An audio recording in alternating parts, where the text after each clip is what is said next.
How you guys doing tonight? Well, I just chugged Red Bull, so I don't know how this is going to go, but I'm going to be having fun. When I was a kid, I always had trouble falling asleep. And so I'd always go to my mom's house, or room. I'm like, Mom, hey, Brittany. I'm like, Mom, I can't fall asleep to save my life. She's like, well, then just pray the rosary to be out that life. So I start praying, and sure enough, after like 3 Hail Marys, I'd be out. Well, just the other night, I could not fall asleep to save my life. And so I was like, I just hear my mom's voice in the background, just pray the rosary, miracle. So I tried it, and sure enough, like after 3 Hail Marys, I'm still praying. I'm still tossing and turning, like what the heck's going on? So I tried praying more, 10 more Hail Marys, and I'm still tossing and turning, nothing. I ended up praying the whole dang thing and didn't fall asleep. I was so ticked off. Another one of my mom's like really good life tips is always to stretch before exercise. You remember your brother Jay? He didn't stretch that one time when he ran the 200. Pulled his hamstring, pulled it right off.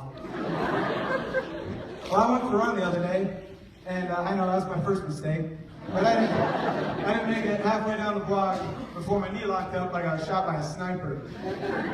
It's like some guy's just on his roof 6 blocks away. Charlene, we got another one. I hate joggers. That's what you get for exercising. So I called my mom, like, Mom, I hurt my knee. I think it's pretty serious. I went out for a run. You run? That was your first mistake. Well, did you stretch because you remember your brother Jake? Mom, I know. She's like, geez, fine, whatever, good naps. What do I know? Just your mother. So I go to the doctor's office, and he's like, well, Mike, turns out your knee has a case of the OCD. OCD. So like, it wants to wash its hands like 300 times a day, or it can't stop flicking light switches on and off?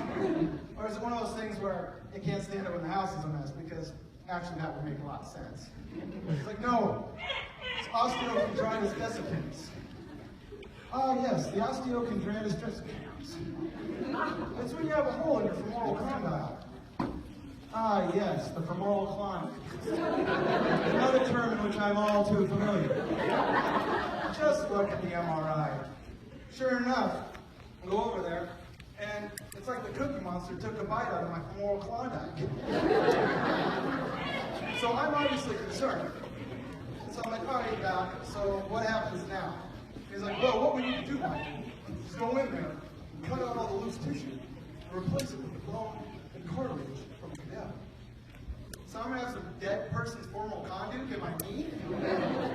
Yeah, that's about the size of it. Awesome. So I call Mom. I'm like, well, Mom, you're going to have surgery on the old knee. But the worst part is, it says I can't run anymore until surgery's over. It's like, how am I going to be able to skip the class?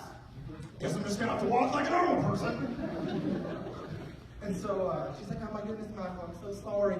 Make me feel like it was all your fault. Not stretching and such. And I'm like, yeah, you know what, Mom, you should feel bad. I mean, I can hardly walk over here. She's like, well, your father and I love you, and we're going to get this fixed ASAP as possible, okay? It's actually my turn to kind of feel a little guilty though, because I did hurt my knee while running, but what she doesn't know, I was jogging back at 1:13 in the morning after a Saturday night bar crawl. But what does she know? She's just my mother. Thank you very much, guys.